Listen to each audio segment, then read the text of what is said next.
देखो, बहुत सारे लोगों के मन में ये प्रश्न चल रहे हैं कि भाई सीलाग्राम का पत्थर ही क्यों भगवान राम के लिए लाया जा रहा है, उनकी मूर्ति बनाने के लिए। कोई और भी पत्थर चल सकते थे। कोई और क्या, भारत में बहुत प्रकार के पत्थर हैं, वो भी चल सकते थे।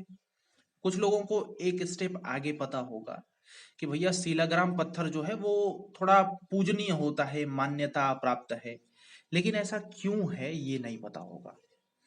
थोड़ा सा हम बता देते हैं कि क्यों इतना इंपॉर्टेंट है राम की पूजा सीलाग्राम से ही करने के लिए, मतलब उनकी मूर्ति सीलाग्राम से ही क्यों बनेगी। सबसे पहले हम लोग एक बात को याद रखना, ठीक है, कि जो भगवान विष्णु हैं उनके ही अवतार हैं श्री राम।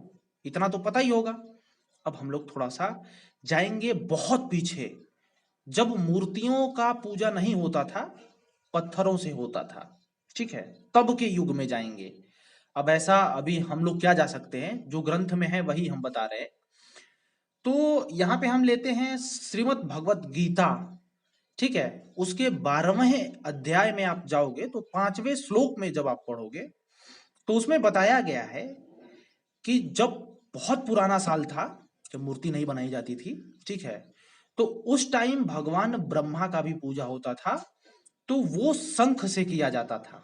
भगवान ब्रह्मा शंख से पूजे जाते थे, भगवान विष्णु सीलाग्राम से पूजे जाते थे, और भगवान शिव शिवलिंग से।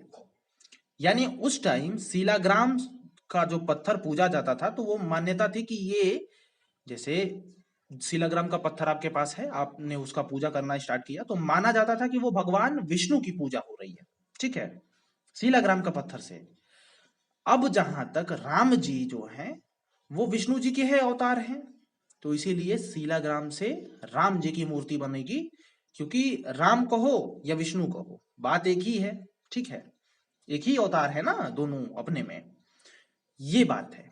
और भी बहुत तरीके की स्टोरीज हैं, ये है वो है, but most of the cases में यही है सुटेबल स्टोरी। और इसीलिए सीलाग्राम का पत्थर थोड़ा बहुत ज्यादा पुराना है।